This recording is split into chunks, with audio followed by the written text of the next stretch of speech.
여호수아서 21장 41절에서 45절입니다. 여호수아서 13장서부터 21장까지가 가나안 땅을 분배받는 내용이 나와 있습니다. 41절에 있는 것처럼 마지막 레위 지파에게 각 지파마다 몇 개씩 성을 나누어서 레위 지파에게 분배를 해주게 됩니다. 이 모든 일은 하나님께서 하신 일이다. 그래서 43절에도 여호와께서, 44절에도 여호와께서 이 일을 이루셨다. 이 출발이 어디서부터 시작되는가 하면 아브람으로부터 시작이 됩니다. 아브람이 고향을 떠나가지고 강을 건너서 가나안 땅으로 들어옵니다. 그때 가나안 땅에는 이미 주인이 있었습니다. 그래서 아브람은 나그네로 평생 살았어요. 아브람의 아들인 이삭도 나그네로 살았어요.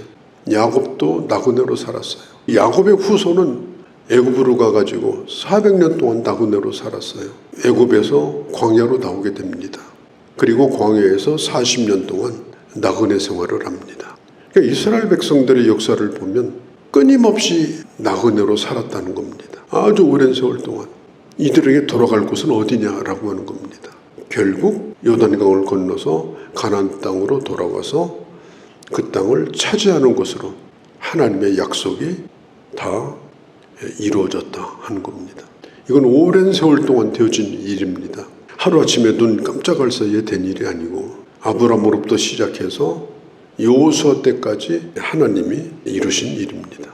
그리고 하나님께서 하신 일이 뭐냐? 그들에게 안식을 베풀어 주셨다. 이제는 그들을 괴롭힐 사람이 주변에서 다 떠나갔고 그들은 가나안 땅에서 이제 안식을 하게 되었다. 그들을 대적할 자가 없었다. 우리가 안식을 잃어버리는 이유가 뭐냐? 주변에 괴롭히는 사람이 있으면 안식이 없어요. 계속 와서 괴롭히고 힘들게 만들고 그러면 마음에 쉼이 없습니다. 이유도 없이 핍박하고 이유도 없이 나를 괴롭히고 그리고 꼭 나를 밟고 일어서야 자기가 성공이라고 생각하고 그런 사람을 주변에 두고 살아간다면 이게 얼마나 힘들겠습니까? 그게 안식이 없는 거예요. 주님이 말씀합니다. 이제 그런 자들이 다 떠나갔다. 그리고 하나님이 그들에게 드디어 안식을 주셨다. 요셉이 형들에게 팔려갔습니다. 요셉을 죽이려고 하다가 겨우 살려주어가지고 팔아먹은 겁니다. 그런데 나중에 형들이 요셉 앞에 무릎을 꿇고 용서를 구합니다. 시편 23편에 보면 하나님의 인도를 받는 사람이랄지라도 원수 같은 사람이 있어요. 나를 괴롭히는 사람이 있습니다. 그런데 그 원수의 목전에서 상을 차려주시고 참 안식을 허락해 주신다. 요셉도 나중에 형들이 와가지고 전부 무릎을 꿇고 용서를 빌고 오랜 세월이 지난 다음에 이 요셉이 안식을 누리게 되지 않습니까? 44절에 여호와께서 그들의 주위에 안식을 주셨으니 이제는 그들을 괴롭힐 자가 더 이상 없습니다. 놀라운 안식을 베풀어 주신다. 원수를 없앨 수는 없어요. 그런 사람이 집안에도 있고 회사에도 있고 이웃 간에도 있거든요. 그런 가운데도 주님이 이스라엘 백성들을 안식하게 해주셨다. 가나안 땅에 아직 가나안 사람들이 살고 있어요. 이웃에. 다 떠나간 게 아닙니다. 그런데 하나님이 지켜주셨다. 그리고 우리가 기억할 것은 예수 믿는 사람이 누리는 안식은 종말론적인 겁니다. 지금 내가 어떤 안식을 누리는 것은 앞으로 주실 안식에 대한 예고편입니다. 그림자입니다. 우리가 하나님을 예배할 때 예배를 통해서 어떤 때 정말 여기가 천국과 같다. 하나님 앞에 정말 은혜롭게 예배드리는 순간에 내가 지금 숨을 쉬는 것은 이 세상 공기가 아니다. 나는 지금 천국 공기를 마시고 있다. 여기가 정말 천국 같다. 그런 경험을 사실 할 때가 있거든요. 그런데 천국은 아니에요. 이 세상에서 우리가 잠깐씩 안식을 누리지만 그러나 진정한 안식은 미래에 오는 것입니다. 그래서 그리스도인의 안식은 종말론적입니다. 지금 안식을 누리지만 아직은 아니다. 앞으로 올 안식이 남아있다. 요한계시록에 보면은 거기서 비로소 안식을 누리게 된다고 했습니다. 사도 바울이 고난을 참 많이 받았습니다. 쉴 시간이 없었어요. 오늘 내가 받는 이 환난은 앞으로 받을 영광에 비하면 이것은 비교 가치가 없다. 앞으로 내가 누릴 안식을 생각하면 나는 이 모든 것을 전부 감당할 수가 있다. 자, 45절에 보면 또 한 가지 중요한 말씀이 나옵니다. 끝에 보면 이렇게 나와요. 선한 말씀이 하나도 남음이 없이 다 응하였더라. 하나님의 말씀은 선합니다. 말씀을 따라가면 반드시 좋은 일이 있습니다. 말씀을 따라가면 반드시 하나님의 복이 있습니다. 하나님의 말씀은 그래서 우리가 안심하고 따라가는 거예요. 믿고 따라가는 겁니다. 그리고 그 말씀이 어떻게 되느냐? 반드시 응하게 되어집니다. 다 응하였더라. 이 여호수아서는 가나안을 정복하고 어떻게 그 가나안 땅을 이스라엘이 차지하게 됐는가 하는 걸 기록한 역사이기도 하고 설교이기도 합니다. 그런데 그 결론 부분에서 뭐라고 말하느냐? 다 응하였더라. 저는 이제 오래도록 설교를 해온 사람입니다. 그런데 오늘 45절 말씀 끝에 이 말씀이 대단히 중요한 것은 예수님도 이렇게 설교하셨어요. 예수님이 회당에 들어가서 그 회당에 있는 큰 두루마리 성경을 갖다 주면 그걸 펼쳐서 읽습니다. 이사야서도 읽고 다른 성경도 읽고, 그때는 구약 성경이니까 읽고서 예수님이 뭐라고 말씀하느냐? 딱 한마디 말씀하십니다.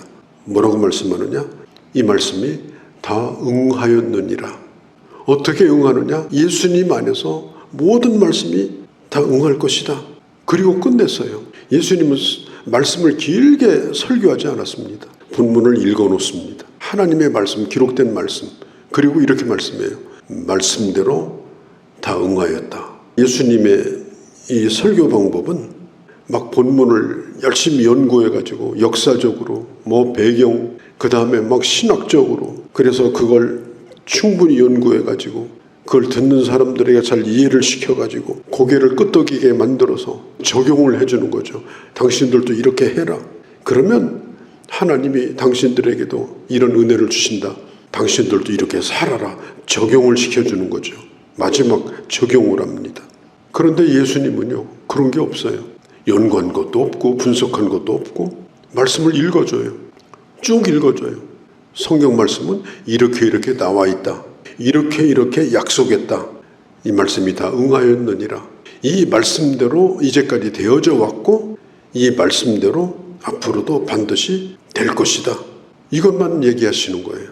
그래서 저는 말씀을 전하는 설교자로 말씀을 잘 분석해가지고 아주 듣기 좋게 만들어서 고개를 끄덕이게 만들어서 그 다음에 아주 멋지게 적용을 해가지고 듣는 사람이 야, 나도 그렇게 살아야 되겠구나 막 감동을 주고, 그게 설교죠. 그러나 예수님 방법은 좀 다르다, 이 생각을 저는 해봐요. 말씀대로 응하였느니라.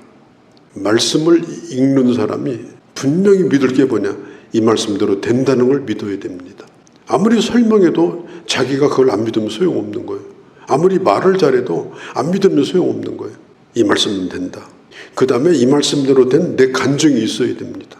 내게도 이 말씀대로 됐다. 그리고 앞으로도 이렇게 될 것이다. 당신들에게도 이 말씀대로 된다. 그러니 이 말씀을 믿어라. 말씀대로 응한다. 그게 예수님의 방법이에요. 그리고 예수님은 말씀대로 사셨어요.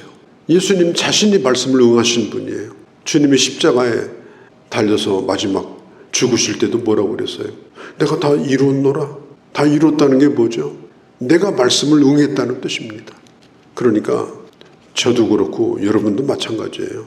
우리가 하나님의 말씀을 전한다는 것은 논리적으로 잘 연구해서 분석해서 전하는 것이 아니라 이 말씀대로 반드시 될 줄을 믿는 믿음이 중요합니다. 기록된 말씀은 반드시 내게 이루어진다. 지금도 이루어지고 있다. 그리고 앞으로 그 약속의 말씀은 이루어질 것이다. 우리 함께 이 말씀을 그렇게 믿자.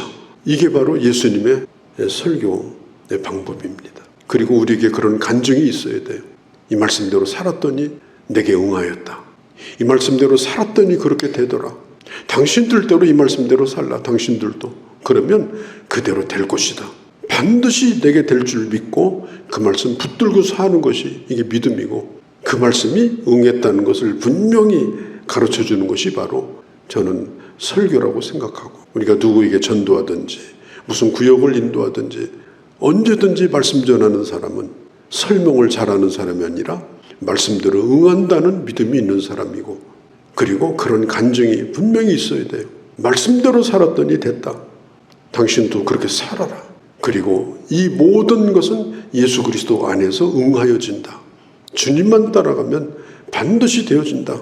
나도 살고 당신도 그렇게 살자. 그리고 손잡고 함께 이끌고 가는 것이 바로 그게 말씀을 전하는 사람의 자세다.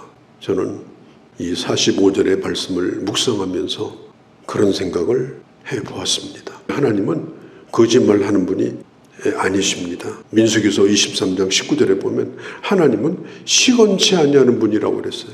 희망 고문만 시키고 그런 분이 아니다. 하나님은 시건치 아니하시나니 반드시 약속한 것을 이루신다. 말씀대로 응하였느니라. 지금 가나안 땅 정복 전쟁이 끝난 다음에 이 말씀을 하시는 거예요. 우리의 삶을 통해서 하나님의 말씀이 이미 응한 줄로 믿습니다. 지금도 그 말씀대로 응하고 계신 줄로 믿습니다.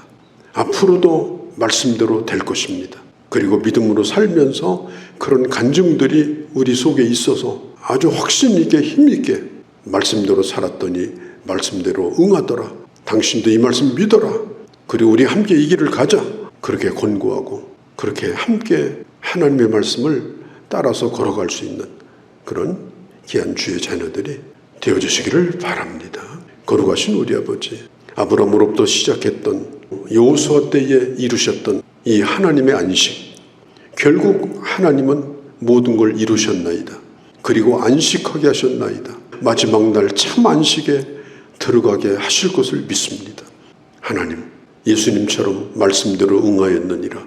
반드시 이 말씀대로 되어질 줄을 믿고 말씀 붙들고 그리고 그 말씀의 확신을 가지고 걸어감으로 우리에게도 살아있는 간증이 경험되어지게 하시고, 그리고 이 말씀을 전하여 사람들을 바로 인도하는 그런 능력 있는 주님의 자녀들이 다 되게 하여 주시옵소서. 우리 주 예수님의 이름으로 기도하옵나이다. 아멘.